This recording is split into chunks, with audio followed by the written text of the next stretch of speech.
ক্ষমতায় এসে প্রথম দিনই সব বদলে দিলেন ট্রাম্প। নাগরিকত্ব সংক্রান্ত প্রায় ১৫৬ বছরের পুরনো আইন বদলানোর প্রক্রিয়া শুরু করে দিলেন মার্কিন যুক্তরাষ্ট্রের ৪৭তম প্রেসিডেন্ট ডোনাল্ড ট্রাম্প।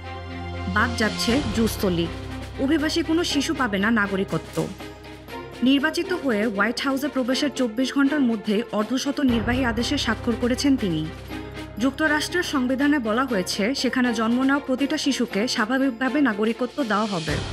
শিশুটির মা বাবা অন্য দেশের নাগরিক হলেও সে জন্মসূত্রে আমেরিকার নাগরিকত্ব পাবে। ১৮৬৮ সালের ১৪তম সংশোধনীতে এই জন্মসূত্রে নাগরিকত্বের বিষয়টিকে আমেরিকার সংবিধানের অন্তর্ভুক্ত করা হয়েছিল।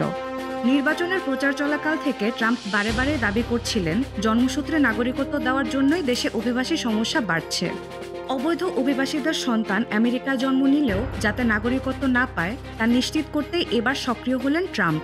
শপথ অনুষ্ঠানে তিনি বলেছেন, এখন থেকে সামনের দিনগুলোতে আমাদের দেশ আরও সমৃদ্ধ আর সম্মানজনক অবস্থানে উঠে আসবে।